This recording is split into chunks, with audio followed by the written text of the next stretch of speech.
پاکستانیوں، اس وقت میرے گھر کے ارد گرد جو انٹرنیٹ ہے وہ کاٹ دیا گیا ہے، تو میں یہ اب امید رکھتا ہوں کہ آپ کے پاس یہ جو آج میں آپ سے بات چیت کرنا چاہتا ہوں یہ آپ تک پہنچ جائے۔ مقصد اس کا یہ ہے کہ آج کل میڈیا مکمل طور پہ کنٹرول کر لیا گیا، اور ایک ہی جو ہمارے پاس راستہ ہے سوشل میڈیا، اس کو کنٹرول کرنے کے لیے میرے گھر سارا انٹرنیٹ کاٹ دیا تاکہ میں کسی بھی طرح آپ تک اپنا پیغام نہ پہنچا سکوں۔ تو میں کوشش کروں گا کہ آپ تک میری بات چیت پہنچ جائے۔ دیکھیں، سب سے پہلے میں نے جس طرح کی بربریت، بلکہ میں اس کو کہوں گا یزیدیت، جو آج کل یزید کا، آج کل کے یزید جس طرح کی ظلم تحریک انصاف کے لوگوں کے اوپر کیا جا رہا ہے، پتہ نہیں، مجھے لوگ کہتے تھے کہ شاید ضیاء الحق کے زمانے میں پیپلز پارٹی کے لوگوں سے ایسا ظلم ہوا، اور تھوڑے سے لوگوں سے، اتنے لوگوں سے تو کبھی ہوا ہی نہیں ہے ظلم۔ اس وقت 10,000 سے زیادہ ہمارے کارکنوں کو جیلوں میں ڈالا ہوا ہے، اور میں آپ کو یہ بتا دوں کہ اتنی مشکل حالات ہیں آج۔ آپ نے گرمی دیکھی ہے، گرمی کی انتہا ہے آج۔ چھوٹے چھوٹے پنجروں میں ان کو بند کیا ہوا ہے، کھانا ان کو صحیح نہیں مل رہا، پانی وہ ترستے ہیں وہاں، وکیلوں کو ملنے نہیں دیتے، کئی جگہ ہمارے وکیل ہی نہیں وہاں پہنچ سکتے، اور ان کو جس طرح یعنی کہ کوئی غیر ملک دشمن ہے اس طرح رکھا ہوا ہے۔ بلکہ غیر ملک دشمن بھی پرزنرز آف وار کے بھی حقوق ہوتے ہیں، یہاں تو صرف ان کو ایک کہ فائدہ اٹھاتے ہوئے جو کور کمانڈر کا گھر جلایا گیا، اس کا فائدہ اٹھاتے ہوئے پہلے سے پلان بنا ہوا تھا۔ اور میرا جس وقت بھی، یہ میں آپ کو بتا دوں، جس وقت بھی اس کے اوپر انویسٹیگیشن ہوگی، یہ ثابت ہو جائے گا کہ یہ پری پلان تھا سب کچھ۔ سو اس لیے اس کے فائدہ اٹھاتے ہوئے ایک ایسا کریک ڈاؤن ہے جو میں نے پاکستان کی تاریخ میں کبھی نہیں دیکھا۔ صرف یہی نہیں کہ صرف تحریک انصاف کے کارکنوں کو اندر ڈالا ہے، سپورٹرز کو، سوشل میڈیا کے لوگ جو اپنے طور پہ پارٹی میں بھی نہیں، جو کہ پی ٹی آئی کے لیے ٹویٹ کرتے تھے، ان کو بھی اندر ڈال دیا، ساری لیڈرشپ اندر ڈالی ہوئی ہے۔ اور نکلنے کا صرف ایک طریقہ ہے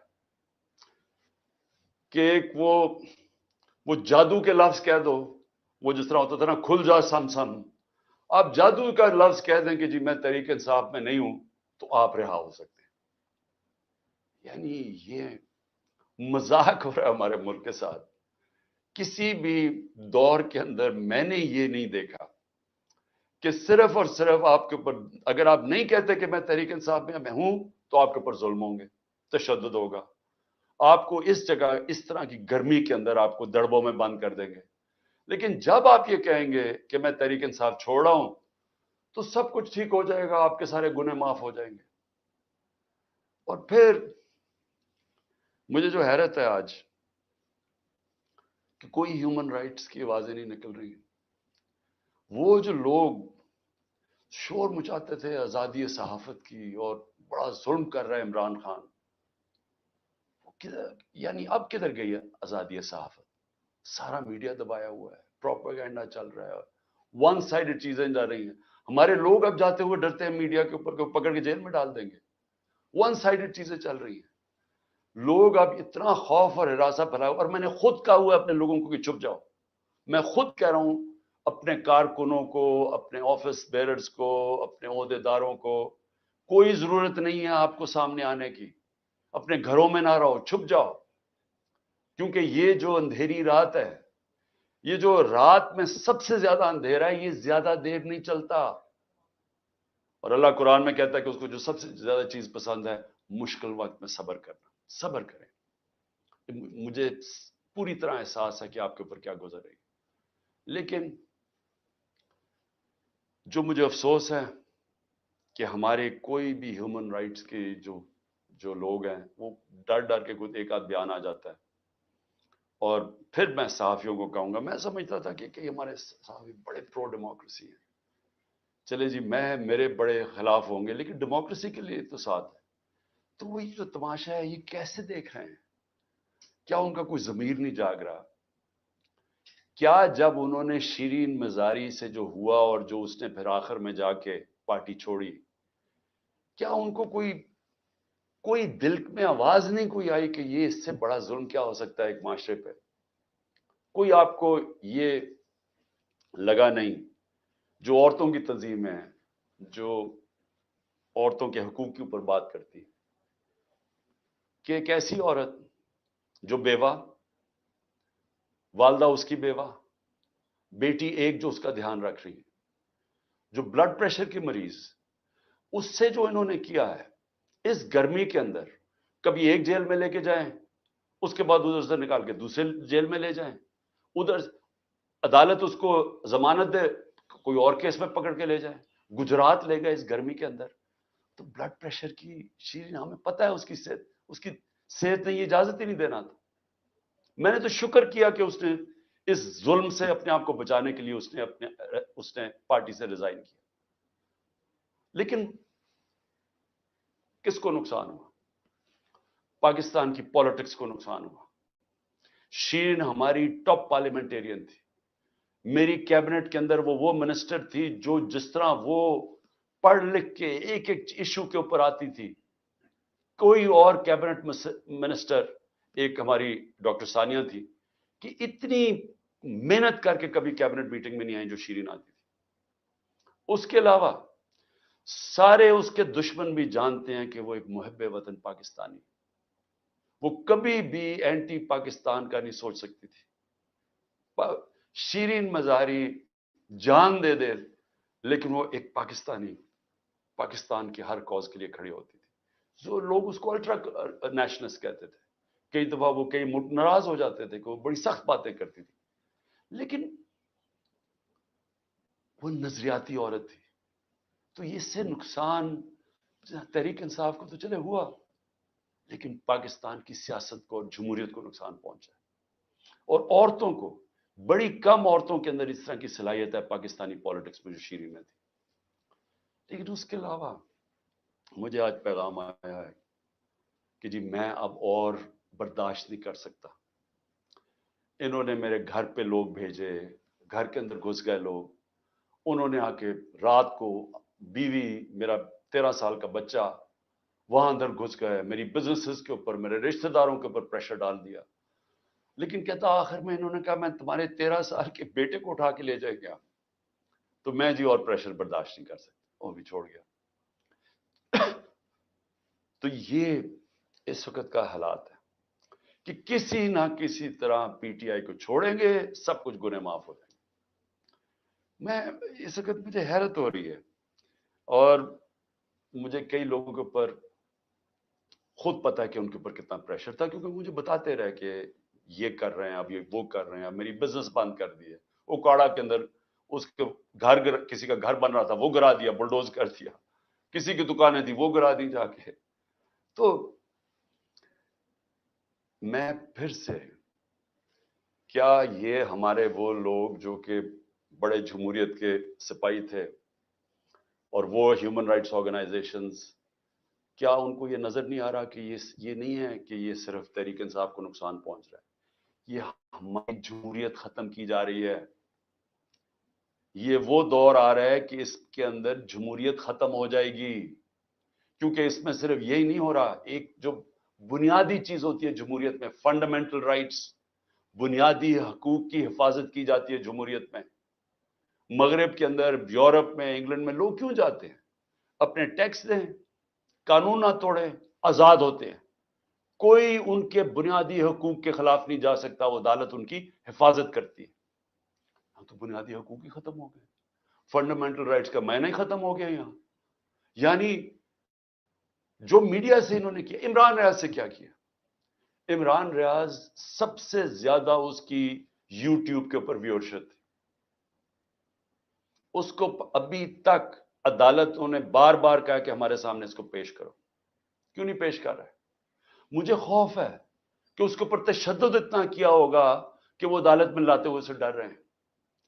یہ ارشد شریف کے بعد یہ دوسرا ہے کہ ارشد شریف سے جو انہوں نے کیا ہے، تو کدھر ہے ہماری صحافی کمیونٹی؟ کیونکہ چلے ٹھیک ہے، آج تو چلے ہمارے پر برا وقت ہے، یہ تو آپ کے اوپر بھی آئے گا۔ اگر ایک دفعہ فنڈامنٹل رائٹس ختم ہو جاتے ہیں ایک معاشرے میں، تو معاشرے میں تو جنگل کا قانون ہے۔ آپ نے طاقتور کی بات نہ مانی، آپ سے بھی یہ ہوگا۔ آپ نے طاقتور کی غلامی کر لی، سب کچھ ٹھیک ہو جائے گا، آپ کو معاف بھی کر دیا جائے گا، بلکہ آپ غلط کام بھی کریں تو آپ کو معاف کر دیا جائے گا۔ آپ مجرم ہو قوم کے، آپ منی لانڈرر ہو، آپ کے لنڈن میں اربوں روپے کی پراپرٹیز ہوں جو آپ بتا ہی نہیں سکتے کہ کدھر سے ہے، آپ کو معاف کر دیا جائے گا کیونکہ آپ طاقتور کے ساتھ کھڑے۔ لیکن کمزور کو بچانے والا کوئی نہیں ہوگا، کیونکہ جب فنڈامنٹل رائٹس ختم ہوتے ہیں جو ہو گئے ہیں پاکستان میں۔ اور مجھے یہ ابھی تک بتائیں، 25 لوگ شہید ہوئے، 69 لوگوں کو گولیاں ماری گئی۔ کون سی جمہوریت ہے جدھر اس کے اوپر انویسٹیگیشن نہیں ہوتی؟ کیوں نہیں اب تک انویسٹیگیشن ہوئی ان لوگوں کے اوپر؟ وہ کون لوگ تھے؟ وہ پاکستانی تھے، ان کے حقوق ہیں، ان کے ماں باپ ہیں، کئیوں کے بیچارے بچے تھے جو وہ ایک روزی کمانے والا تھا، ان کو سیدھی گولیاں ماری گئی۔ کوئی انویسٹیگیشن ہوگی؟ کیونکہ اگر آپ یہ انویسٹیگیشن آج نہیں کریں گے، یہ آگے ہوگا، ہو سکتا ہے کہ آگے آپ ان گولیوں کا نشانہ بن جائیں۔ کیونکہ جب آپ یہ ہونے دیں گے ایک معاشرے کے اندر کہ پرامن احتجاج کے اوپر گولیاں چلا دیں اور بہانہ ماریں وہ کور کمانڈر کے گھر کا، اور اس سے سارا کچھ ہی اجازت مل جائے، لائسنس ٹو کل مل جائے، جو مرضی آپ کریں، تو یہ آپ کی بھی باری آ جائے گی۔ اس لیے آج ہمیں فوری طور پہ انویسٹیگیشن کرنی چاہیے ان لوگوں کی، جو صرف یہی نہیں کہ جو 25 لوگ شہید ہوئے ہیں سیدھی گولیوں سے، وہ لوگ جو کہ ہاسپٹل میں پڑے ہوئے ہیں، 2 کی مجھے پتا چلا ہے، کیونکہ ہمیں پتہ ہی نہیں اب چلتا کچھ، کیونکہ سارے کارکن تو یا چھپ گئے ہیں یا جیلوں میں ڈال دیے ہیں، تو آہستہ آہستہ خبریں آتی ہیں کہ 2 کارکنوں کی ٹانگیں کٹ گئی ہیں، کیونکہ گولیاں ماری ان کی ٹانگوں کے اوپر، ان کی ٹانگیں کٹ گئی، تو ان کی زندگیاں گئی۔ تو کون پوچھے گا ان کو؟ اور یا پھر آپ یہ فیصلہ کریں گے کہ اس ملک کے اندر پرامن احتجاج کی اب سے اجازت نہیں ہے، آپ یہ کہہ دیں گے کہ آپ نے جو مائٹ از رائٹ، جو جنگل کا قانون ہے، جو طاقتور فیصلہ کرے گا آپ کو اس کے سامنے سجدے کرنے پڑیں گے۔ یعنی طاقت کی غلامی قبول کرنے کے لیے جو تیار ہے، پھر وہی بچے گا اس ملک میں۔ اور میں آج یہ ضرور کہنا چاہتا ہوں کہ یہ جو سب کچھ ہو رہا ہے، اس کے پیچھے کیا ہے؟ یہ کیوں ہو رہا ہے سب کچھ؟ یا تو چلیں یہ سب کچھ ہو رہا ہو اور پاکستان کو اس سے کوئی فائدہ ہو رہا ہو، یا اس سے کوئی ملک چینج آ جائے، یا اس سے ایک دم یہ ہو، یہ جو ہمارے لوگوں کو چینج کر رہے ہیں، وہ پالیٹکس چھوڑ رہے ہیں، پی ٹی آئی کے لوگ، جو میں پالیٹکس چھوڑ رہا ہوں، وہ پریشر کے اندر سارے ہاتھ کھڑے کر رہے ہیں، تو کیا اس سے یہ ہوگا کہ پارٹی ختم ہو جائے گی؟ جو بھی یہ سوچ رہا ہے، جس کی بھی یہ سوچ ہے، خدا کے واسطے اپنا ذہن کو، اپنا ہیڈ ایگزامن کرواؤ، سوچو اس کے اوپر کہ آپ کیا کر رہے ہیں۔ کبھی آئیڈیا بھی مارا جاتا ہے ظلم سے، یعنی کبھی ایک نظریہ بھی اس طرح ختم ہوتا ہے۔ یہ جانوروں اور انسانوں میں فرق ہے۔ بھیڑ بکریوں کو آپ ڈنڈے ماریں، وہ سارا اس طرف لگ جائیں گے جدھر آپ چلائیں گے، لیکن یہ انسان ہے۔ اور جب انسانوں کے اندر ایک آئیڈیا آ جاتا ہے آزادی کا، وہ آپ ختم کر ہی نہیں سکتے۔ آپ جتنا مرضی ظلم و تشدد کریں، یہ آئیڈیا ختم نہیں ہونے لگا۔ اگر یہ آئیڈیا ختم ہونا ہوتا تو مقبوضہ کشمیر میں آج وہ ہاتھ کھڑا کر کے اور آرام سے چپ کر کے قبول کر لیتے ہندوستان کی غلامی۔ لاکھ سے اوپر کشمیری شہید ہو چکا ہے۔ کشمیریوں کے اوپر جو ہم آج ہمارے پہ ظلم ہو رہا ہے، یہ کشمیری 30 سال سے ہو رہا ہے ان کے اوپر۔ ان کے بھی گھروں میں گھس جاتی ہے رات کو پولیس، لوگ اٹھا کے لے جاتے ہیں، نوجوانوں کو اٹھا کے لے جاتے ہیں، جیلوں میں ڈال دیتے ہیں، ان کو بھی کوئی پوچھنے والا نہیں ہے، ان کے بھی کوئی فنڈامنٹل رائٹس نہیں ہیں، ان کے سارے لیڈروں کو بند کر دیا ہے، وہاں بھی میڈیا کے اوپر کنٹرول کیا ہوا ہے۔ لیکن جس وقت موقع ملے گا کشمیریوں کو اپنی آواز سنانے کا، ایک آواز سے سارا کشمیری کہے گا آزادی، ایک آواز سے کہیں گے آزادی۔ انہوں نے جتنی بربریت کی ہے ہندوستان نے وہاں، اس کا کیا ہوا ہے؟ اس کا نتیجہ یہ ہوا ہے کہ جو پرو انڈین پولیٹیشین تھے وہی ختم ہو گئے ہیں. اب جو انڈیا کی بات کرتا ہے اس کو کوئی ووٹ ہی دینے کے لیے نہیں تیار.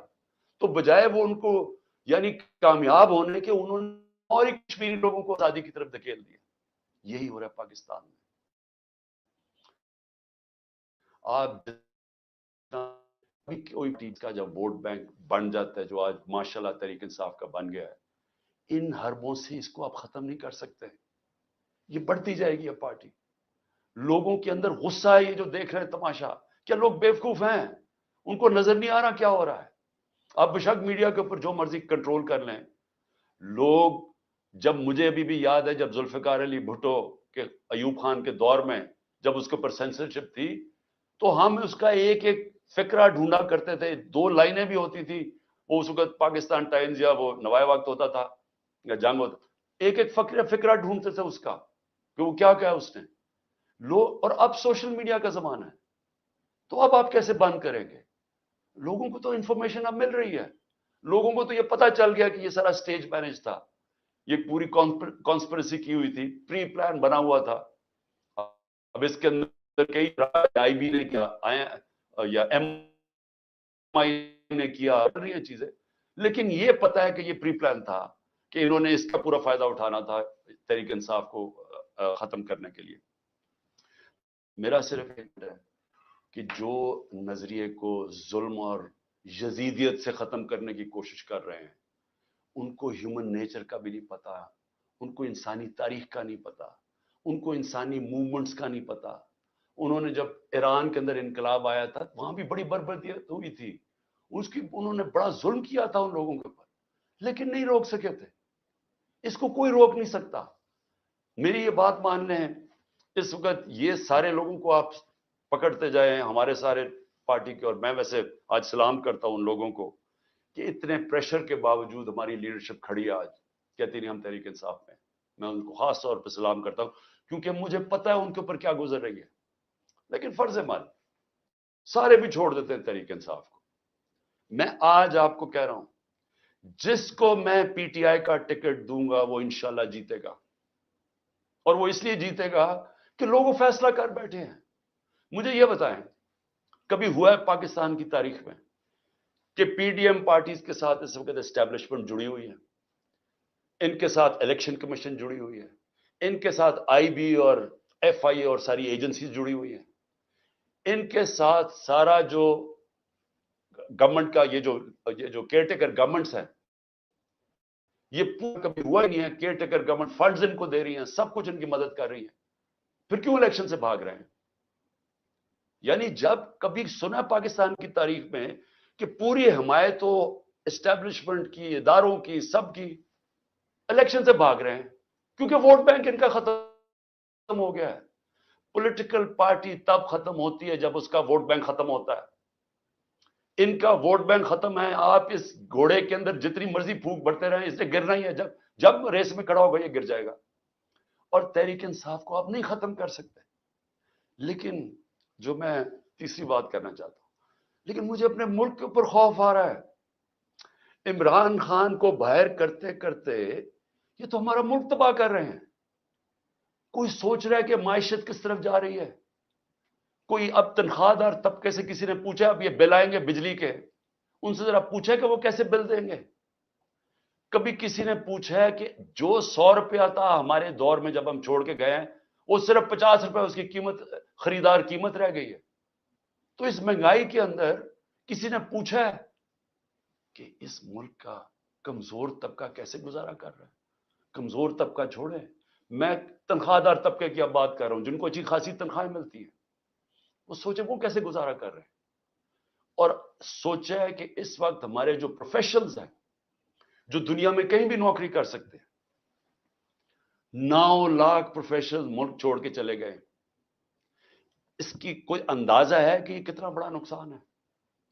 اگر پاکستان میں ہم نے شوکت خانم کینسر ہاسپٹل بنایا تھا, اور آپ سارے عرب دنیا میں چلے جائیں وہاں اگر آپ کو کینسر ہاسپٹل ملے گا تو سارا باہر سے لوگ, ان کے جو سٹاف ہے, جو آنکولوجسٹ ہیں, جو کینسر اسپیشلسٹ, سب باہر سے آئے ہوئے ہیں.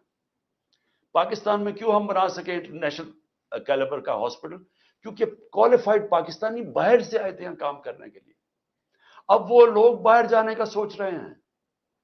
10% ہمارے کنسلٹنٹ چھوڑ کے جا رہے ہیں. اور اگر یہ میں اپنی انسٹیٹیوشن کی بات کر رہا ہوں تو مجھے بتائیں باقی جگہ کیا ہو رہا ہوگا. جب اس ملک کے پروفیشنلز پڑھے لکھے لوگ چھوڑ کے ملک جا رہے ہیں, سوچیں یہ ملک کدھر جا رہا ہے. اور دوسرا, ڈالر جا رہے ہیں ملک سے باہر, سب ڈالر باہر بھیج رہے ہیں. اس وقت کوئی سرمایہ کاری نہیں ہو رہی, لوگ ڈالر خرید رہے ہیں.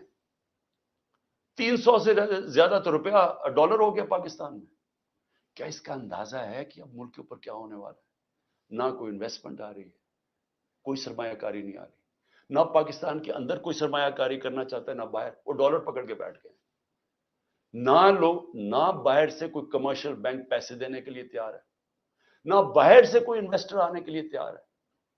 اور سارے جو پاکستان کے ہم ریکارڈ انڈیکیٹرز چھوڑ کے گئے تھے, ریکارڈ پہ ایکسپورٹس تھی, آج ایکسپورٹس گر رہی ہیں. ریکارڈ پہ ریمیٹنسز تھی, وہ آج ریمیٹنسز گر رہی ہیں. ریکارڈ ٹیکس کلیکشن تھی, آج ٹیکس کلیکشن گر رہی ہے. آئی ٹی 75% ہماری ایکسپورٹس بڑی تھی, فیوچر ٹیکنالوجی کا وہ آج نیچے چلی گئی ہے. آج جو ہمارا جو کسان ہے, ذرا اسے پوچھے تو صحیح کہ اس کے کیسا گزارا ہو رہا ہے, کتنا پیسہ تب بن رہا تھا, آج وہ کتنا پیسہ بنا رہا ہے. کیونکہ مہنگائی اتنی ہو گئی ہے کہ اس کے پاس اب ہاتھ میں اتنا پیسہ ہی نہیں ہے. جتنا کسان کے پاس پیسہ آئے گا وہ زمین پہ لگائے گا. کبھی پوچھا ہے کہ جو پروڈکشن سینٹر ہیں جس سے دولت بنتی ہے, جس کی وجہ سے آپ نے قرضے واپس کرنے ہیں, جو ہے انڈسٹری بند ہو رہی ہے. آج بے روزگاری پھیل رہی ہے. ریکارڈ انڈسٹریل پروڈکشن تھی ہماری, 10.4% لارج سکیل مینوفیکچرنگ تھی ہمارے آخری مہینے میں, آج وہ گر رہی ہے. آج جو سب سے خوفناک چیز ہے کہ جب آپ کے باہر سے ڈالر کم آ رہے ہیں, جب آپ کے ڈالر کم آنے شروع ہو گئے ریمیٹنسز اور ایکسپورٹس کے, اس کا کیا ہوگا؟ قرضے بڑھتے جا رہے ہیں, ڈالرز کم ہوتے جا رہے ہیں. آج جتنا پاکستان اپنا ٹیکس میں پیسہ اکٹھا کرتا ہے, یہ سن لیں پاکستانیوں, جتنا ہم ٹیکس میں پیسہ اکٹھا کرتے ہیں سارا قرضوں کے اوپر سود پہ چلا جاتا ہے. ملک پھر قرضوں پہ چل رہا ہے. اب ریکارڈ قرضہ لے رہے ہیں ہم, سود ادھر پہنچ گیا ہے قرضوں کے اوپر کہ سارا ہی ہمارا ٹیکس کا پیسہ اب سود میں چلا جائے گا. تو میں یہ سوچنے کی کوشش کر رہا ہوں کہ کیا یہ جو لوگ یہ فیصلے کر رہے ہیں کہ عمران خان کو باہر رکھو, کیا ان کو نہیں نظر آ رہا کہ پاکستان ڈوب رہا ہے؟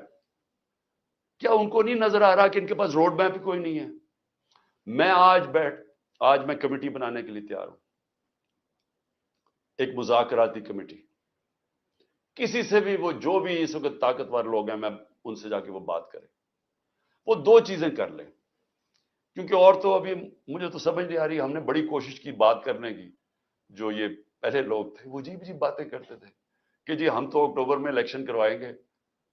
کیوں جی اکتوبر میں الیکشن کروائیں گے؟ بولے نا, وہ اس لیے کروائیں گے کہ یہ انہوں نے کرنا تھا ہمارے ساتھ, جب کرش ہو جائے گی تحریک انصاف تو تب الیکشن کروائیں گے, اور ان کے پاس کوئی جواب ہی نہیں تھا. میں یہ کمیٹی بناتا ہوں, میں دو چیزیں کہتا ہوں, دو چیزیں کر دیں. اگر اس کمیٹی کو یہ بیٹھ کے کہہ دیں کہ جی عمران خان کے بغیر پاکستان بہتر ہو جائے گا اور آپ کے پاس کوئی سلوشن ہے, میں پھر سے کہتا ہوں کہ اس ملک کی خاطر میں چھوڑ دیتا ہوں, میں پیچھے ہٹ جاتا ہوں. اگر آپ یہ کمیٹی کو سمجھا دیں کہ میرے بغیر ملک بہتر چلے گا, چلے میں ملک کی خاطر یہ بھی چھوڑنے کے لیے تیار. یا دوسری چیز, یا اس کمیٹی کو یہ کہہ دیں کہ اکتوبر میں الیکشن کروانے سے پاکستان کو کیا فائدہ ہے. یہ تو ہمیں سمجھ آ رہی ہے کہ اکتوبر تک تحریک انصاف کو ان کا خیال ہے کرش کر دیں گے, لیکن پاکستان کو کیا فائدہ ہے؟ ہم کیوں اکتوبر تک انتظار کر رہے ہیں جب ملک نیچے جا رہا ہے؟ یا یہ دو چیزیں کنونس کر دیں, میں اس کی کمیٹی بناؤں گا, میں انشاءاللہ کل اناؤنس کر دوں گا. لیکن میں آج آخر میں دو چیزوں پہ ختم کرتا ہوں. ایک تو آخر میں تو میں القادر کے اوپر بات کرنا چاہتا ہوں, جو 4 گھنٹے میں 4.5 گھنٹے مجھے نیب میں بٹھایا کل انہوں نے, اس کے اوپر بات کرنا چاہتا ہوں. لیکن اس سے پہلے میں اپنے سپریم کورٹ کے ججز سے آج اپنی قوم کی طرف سے اپیل کرتا ہوں. دیکھیں, آپ اس وقت ہماری آخری امید ہے. پاکستان میں اب رول آف لا ختم ہو چکا ہے, آئین اس ملک کے اندر تقریباً ختم ہو چکا ہے. جب 14 میں میرا یہ رائٹ تھا، میں نے اسمبلیز اپنے آئین کے مطابق ڈیزالو کی تھی، 2 اپنی اسمبلیز میں نے اپنے آئین کے مطابق ڈیزالو کی تھی کہ 90 دن میں الیکشن ہوگا. کدھر گیا الیکشن؟ 14 مئی کی انہوں نے ڈیٹ دی چیف جسٹس صاحب نے اور سپریم کورٹ. 14 مئی گزر گئی، کسی کو کچھ فرق ہی نہیں پڑا.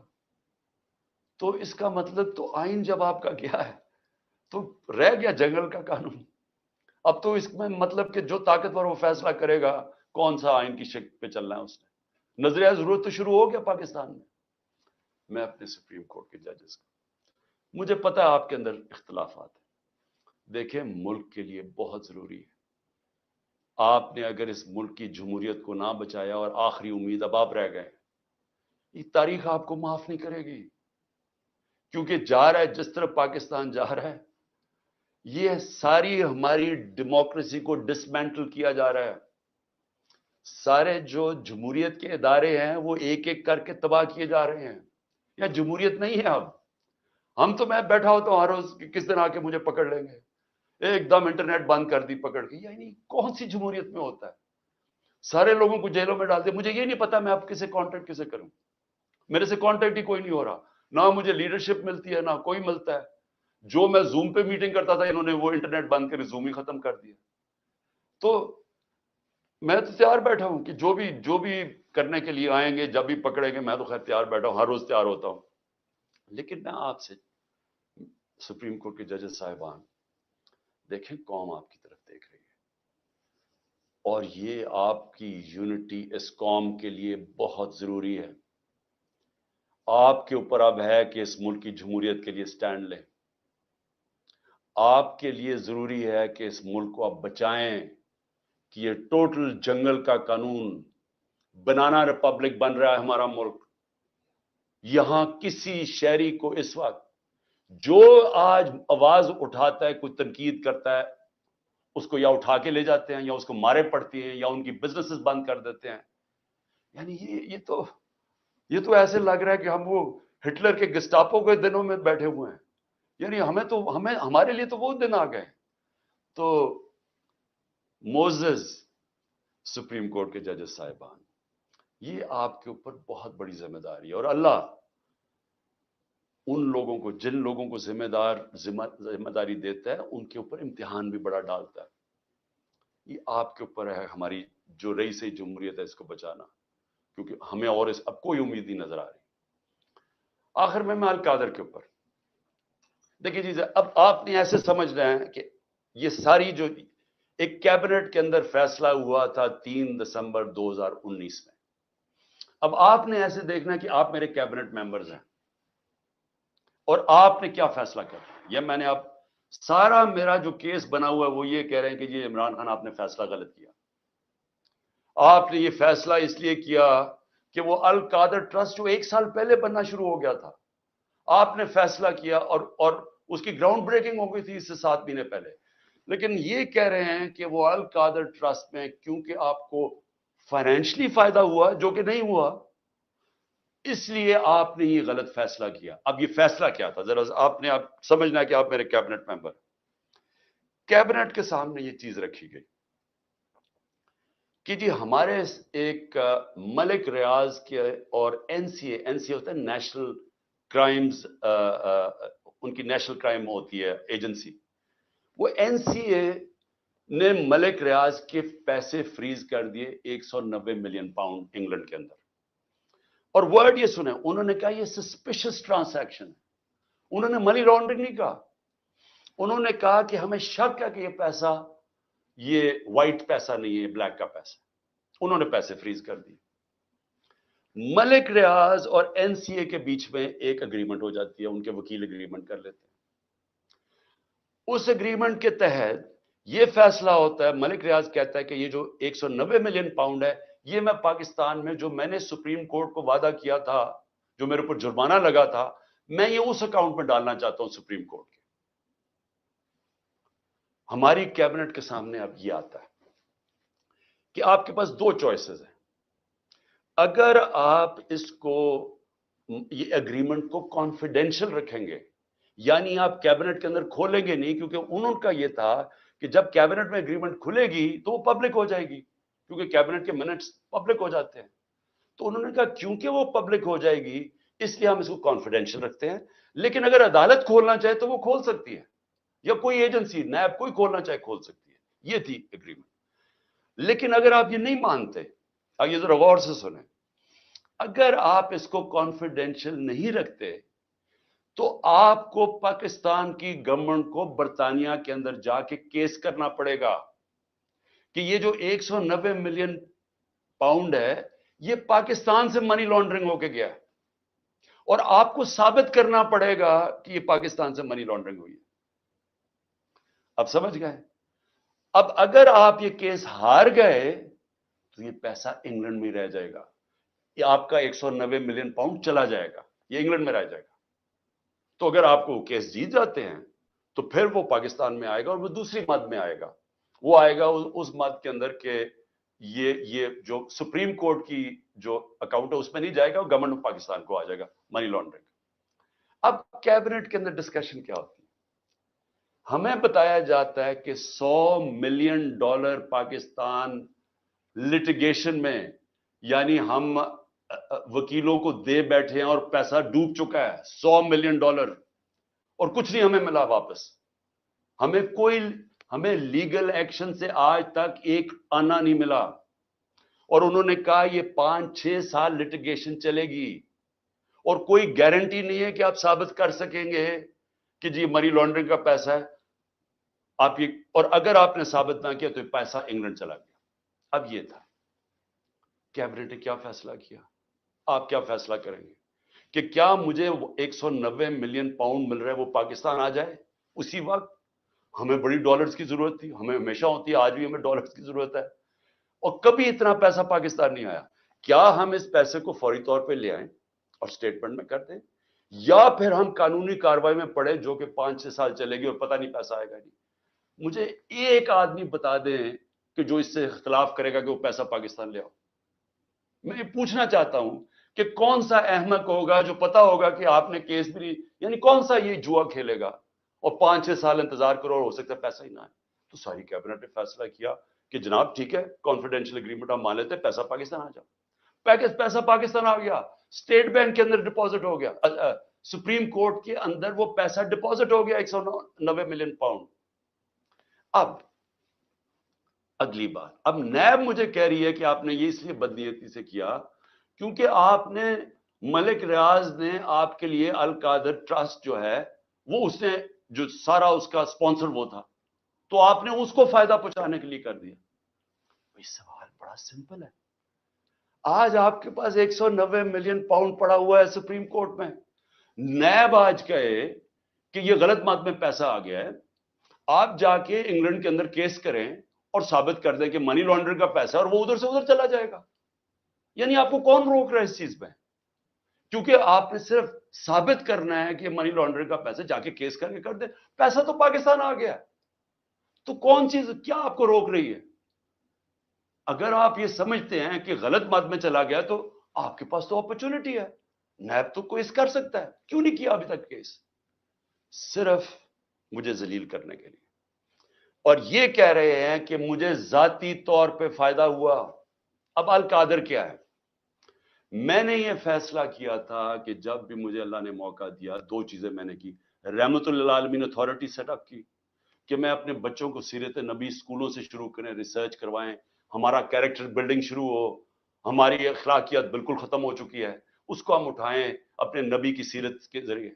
اور دوسرا میں نے یہ یونیورسٹی رحمت للعالمین اتھارٹی، اور یہ دوسرا یونیورسٹی کا سوچا، القادر یونیورسٹی، جس میں ہم نے کوشش یہ کی کہ سیرت نبی کے اوپر ہم ریسرچ کریں، انٹرنیشنل اسکالرز کو میں نے انگیج کیا، اور پھر ٹیکنالوجی بھی پڑھائی جائے بچوں کو۔ یہ اس کا مطلب تھا کہ ماڈرن ٹیکنالوجیز بھی پڑھائیں، آرٹیفیشل انٹیلیجنس ایسی، اور ساتھ ساتھ اپنی لیڈرشپ ڈیولپ کریں سیرت نبی کے اوپر، ان کے کیریکٹر کے اوپر، اور لوگوں کو تیار کریں۔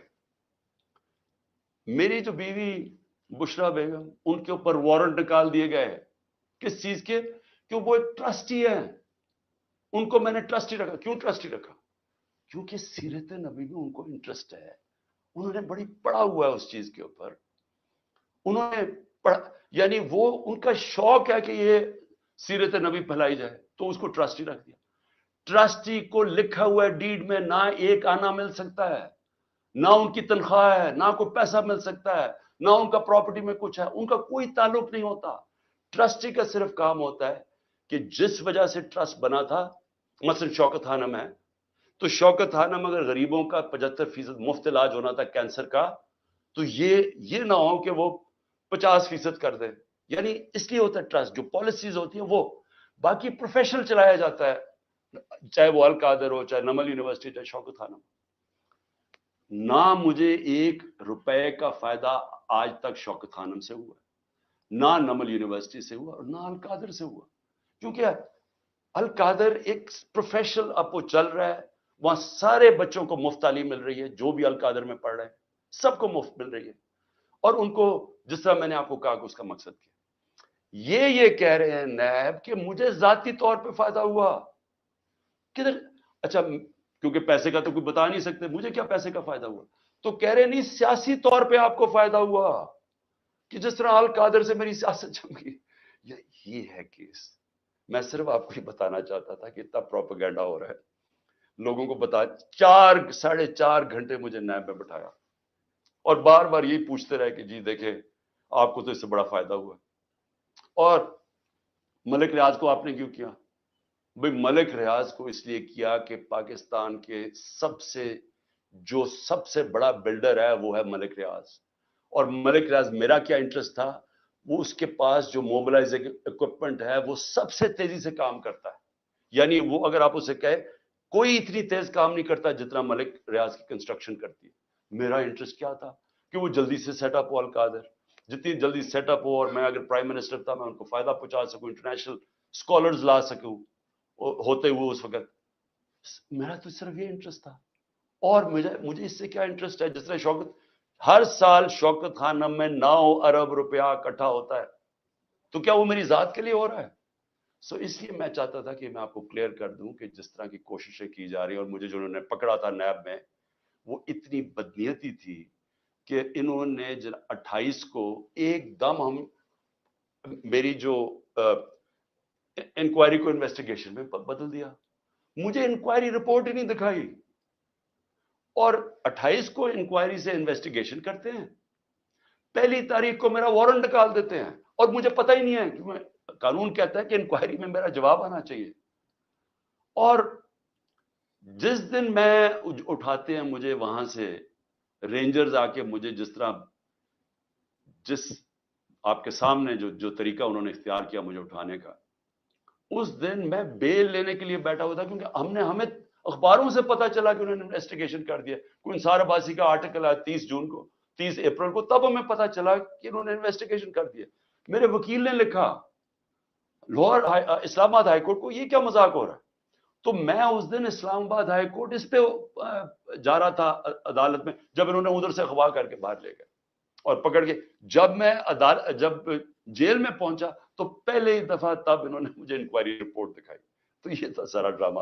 میں نے کہا آپ سب کو بتا دوں. آخر میں اپنی ساری قوم کو کہنا چاہتا ہوں کہ دیکھیں یہ جو برا وقت ہے یہ ایک اللہ کا نظام ہے، اس میں ہمیں صبر کرنا چاہیے. کوئی ہمیں اس میں دل برداشتہ نہیں ہونا چاہیے. قوموں کی زندگیوں میں یہ مشکل وقت آتے ہیں، اور کئی میرے لوگ بہت مشکلوں سے گزر رہے ہیں، لیکن باقی ساری قوم کو میں ایک چیز کہنا چاہتا ہوں، اپنے ذہن میں ڈال لیں کہ اس طرح کی غلامی، یہ شذیدیت، اس طرح کی غلامی کو قبول کرنے سے بہتر ہے مر جاؤ. اللہ نے آزادی کو کیوں اتنا بڑا رتبہ دیا؟ کیوں جو انسان اپنی آزادی کے لیے لڑتا ہے اللہ نے اور مرتا ہے تو اس کو شہید کہتا ہے، اور جو بچتا ہے اس کو غازی کہتا ہے. پیغمبروں کے بعد شہید کا سب سے بڑا رتبہ ہے. کیوں ہے؟ کیونکہ اللہ نے آپ کو بتایا ہے کہ انسان آزاد میں نے پیدا کیا ہے، لا الہ الا اللہ. وہ کسی انسان کی غلامی کے لیے نہیں اس نے ہمیں پیدا کیا. یہ جو ہمیں غلامی کروا رہے ہیں کہ پکڑ کے جناب دبا کے، گلا دبا کے، اور کہیں کہ جناب میں تحریک انصاف چھوڑ رہا ہوں، اس لیے نہیں پیدا کیا. اور قوم جب ظلم کے سامنے سر جھکا دیتی ہے، خوف کے بت کے سامنے جھک جاتی ہے، وہ قوم تباہ ہو جاتی ہے. اس لیے حوصلہ رکھنا ہے. آپ کا کپتان جب تک اس کے اندر خون ہے وہ کھڑا ہے, آخری گیند تک لڑنے والا کیپٹن ہے آپ کا. ہار ماننے کا سوال پیدا ہی نہیں ہوتا. جو بھی یہ کریں گے میں اس کے لیے تیار ہوں. اسی قوم کو بھی میں یہ کہنا چاہتا ہوں کہ آپ نے کسی صورت ہار نہیں مانی.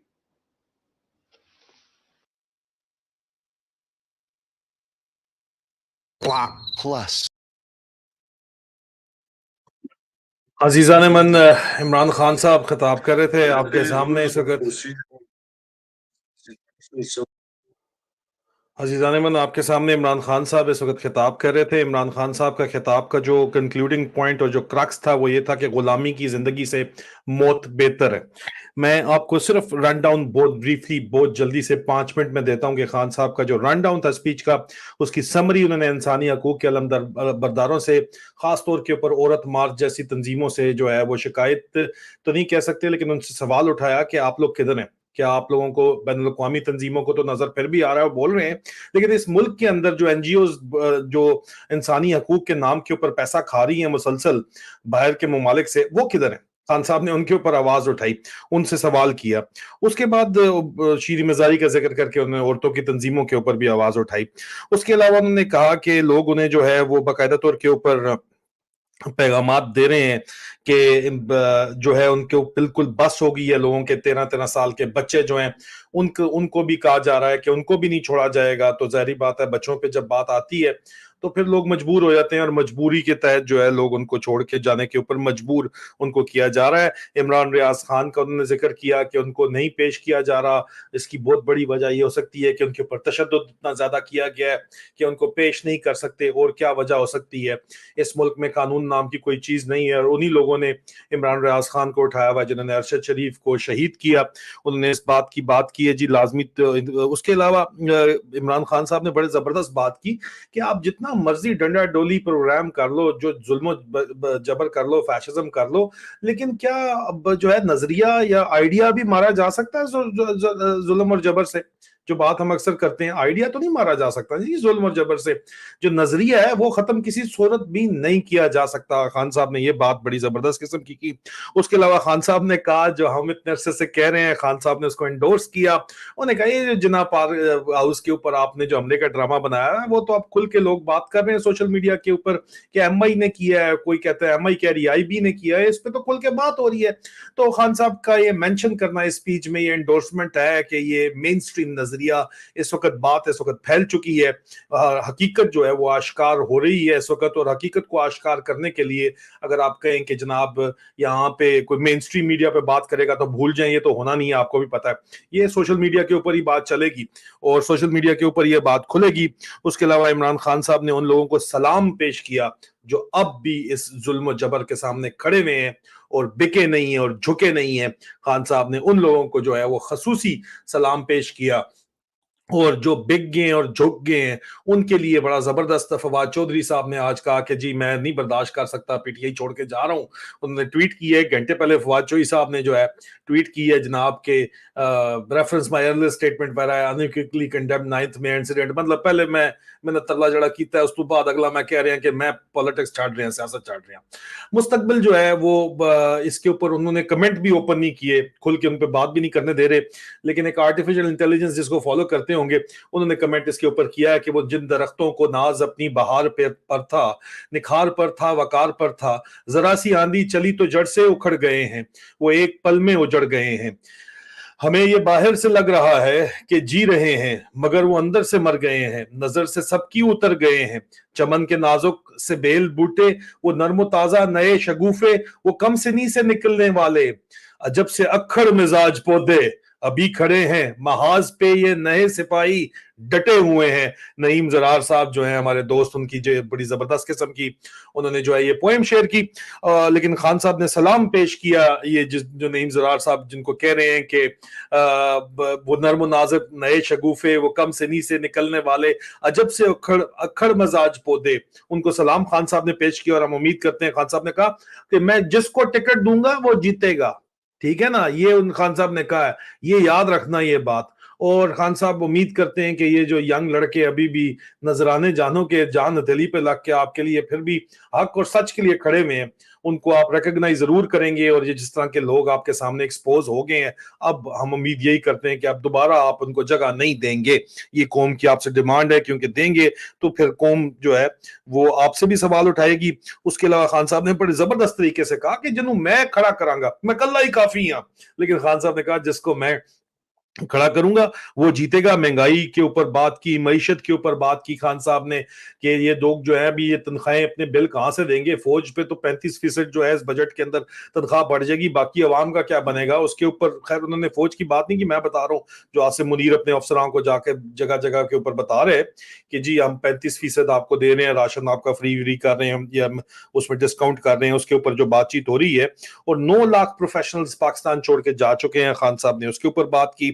خان صاحب نے کہا کہ اگر مائنس عمران خان سے معاملہ چلتا ہے تو ایک کمیشن بٹھا دیں، ایک تھنک ٹینک یا کوئی کمیشن بٹھا دیں جو طے کرے کہ میرے نکلنے سے اگر پاکستان کی بہتری ہے تو میں سیاست سے نکل جاتا ہوں پھر آپ، لیکن وہ کمیشن بٹھا دیں جو شفاف طور کے اوپر یہ تحقیقات کر کے بتائے کہ ہاں جی اگر خان صاحب نکل جائیں گے تو تمام معاملات جو ہے وہ ٹھیک ہو جائیں گے. تو خان صاحب نکلنے کے لیے تیار ہیں، یہ پہلے بھی آفر کر چکے ہیں، ابھی بھی انہوں نے آفر کی ہے. انہوں نے کہا ملک میں جمہوریت سرے سے کخ جمہوریت نہیں ہے، بھول جائیں جمہوریت جو ہے ملک کے اندر. اس وقت ہٹلر کی گستاپو جو ہے وہ لگی ہوئی ہے، استازی لگی ہوئی ہے. جو آپ کا بھائی بات کرتا ہے، خان صاحب نے آج وہی بات جو ہے وہ مین سٹریم کے اوپر جا کے کر دی. خان صاحب کو سلام ہے کہ خان صاحب کھول کے ابھی آ ہی رہے ہیں، سن رہے ہیں لگتا ہے خان صاحب. لیکن یہ ہے کہ یہ جو خان صاحب بات کر رہے ہیں کہ ہٹلر کی گستاپو جو انہوں نے لگائی ہوئی ہے، جس وقت ISI اور MI جو کر رہی ہے اور FIA کو اور IB کو آگے لگایا ہوا ہے، اسکیپ گوٹ کر رہے ہیں، تو یہ تو اس میں کوئی شک نہیں ہے کہ اس وقت جو کچھ کیا جا رہا ہے وہ سیکنڈ ورلڈ وار میں ہوا تھا. انہوں نے کہا کہ پیپلز پارٹی کے ساتھ میں سنتا ہوں کہ اس طرح کام کیا گیا تھا، لیکن یہ جو میں دیکھ رہا ہوں یہ انپریسیڈنٹڈ ہے. مجھے اس وقت یہ یاد نہیں ہے جو اس طرح کیا جا رہا ہے، یہ انپریسیڈنٹڈ ہے. آج سے پہلے اس طرح نہیں ظلم و ستم ڈھایا گیا جس طرح اس وقت ڈھایا جا رہا ہے. اس کے اندر کوئی شک کسی قسم کا نہیں ہے. القادر یونیورسٹی کیس کو خان صاحب نے جو ہے بڑے واضح طریقے کے ساتھ جو ہے وہ سمجھایا آپ کو کہ کس طرح یہ 2 نمبر ڈرامہ ہے. القادر یونیورسٹی کیس کیبنٹ کے فیصلے کے تحت، یہ کیبنٹ کے ڈیسیژن کے تحت یہ آئے ہیں. اور اگر یہ کہتے ہیں کہ جی آپ کو پولیٹیکل فائدہ ہوا، کون کا فائدہ ہوا؟ پولیٹیکل فائدے والی یہاں پہ کون سی بات ہے؟ ٹرسٹی اگر آپ اور آپ کی بیگم کیوں ہیں بھائی؟ وہ انٹرسٹڈ ہیں اس لیے ٹرسٹی ہیں، کوئی ٹرسٹی کے پیسے تھوڑی لے رہے ہیں وہاں پہ. اور جی آپ نے ملک ریاض کو ٹھیکہ کیوں دیا؟ انہوں نے کہا بھی ملک ریاض کے پاس مشینری اس قسم کی ہے کہ پاکستان کی سب سے فاسٹسٹ ڈیولپمنٹ ملک ریاض کرتا ہے. اگر FWO لے کے نہیں ایسی کرتے ہیں تو پھر آپ کی KKH سے مشینری اور DHO سے مشینری نکلے گی، یہاں پہ آئے گی القادر یونیورسٹی میں؟ آ سکتی تھی؟ نہیں آ سکتی تھی. اس وجہ سے اس کو لگایا گیا تھا. وہ سب سے بڑا پاکستان کا بلڈر ہے اس لیے لگایا گیا تھا. میں آخر میں خان صاحب جو ہے وہ وہاں پہ موجود ہیں، ان کو ایک ہمارے بہت ہی عزیز جان ناصر بھائی ہیں، پورا نام میں ان کا نہیں بتاؤں گا، UK میں ناصر بھائی ہیں، انہوں نے خان صاحب کے لیے پیغام دیا ہے. خان صاحب ان کا پیغام ہے، میں آپ کو دے رہا ہوں. میں نے ان کو کہا تھا کہ خان صاحب کو ایسی بات پسند نہیں ہے، لیکن انہوں نے کہا پھر بھی یہ نبی کی سنت بھی ہے تو آپ اگر پلیز ان کو کنوے تو کر دو، کیونکہ ہمارا دل جو ہے وہ بہت پریشان ہے خان صاحب کے لیے. تو انہوں نے کہا کہ مائی ڈیئر مرشد، time to leave shores so others be let off and or saved. It is what our prophet, peace be upon him, underwent in fleeing to Medina. You cannot imagine the strength you gain being amongst your own abroad. Your absence exposes them fully. Allow us to witness these idiots to prepare a sorry sauce of country and economy on daily basis. Thereafter, no doubt you will make a substantial comeback. History rife of such examples. Pakistan's victory more expedient than glorified death of one man. Glorified death of one man. I speak for many or most in making this plea. There is no shame in timely withdrawal for a greater cause. In the footsteps of our beloved prophet, peace be upon him, do not let pride cloud reason. اللہ اکبر. یہ جو ہے ناصر بھائی نے یہ پیغام خان صاحب آپ کے لیے دیا ہے. خان صاحب ہم امید کرتے ہیں کہ بالکل وہ سنتے ہیں، خان صاحب دیکھتے ہیں. یہ تو خان صاحب وہ نبی کی سنت کے تحت وہ کہتے ہیں کہ وقت آ گیا ہے کہ آپ ہجرت کر لیں. یہ UK میں بہت زیادہ لوگ یہ چاہتے ہیں کہ آپ ہجرت کریں اور پھر دیکھیں یہ کیا تماشا بناتے ہیں، آخر میں آپ ہی نے آنا ہے. لیکن اگر یہ آپ کو جو ہے رسینے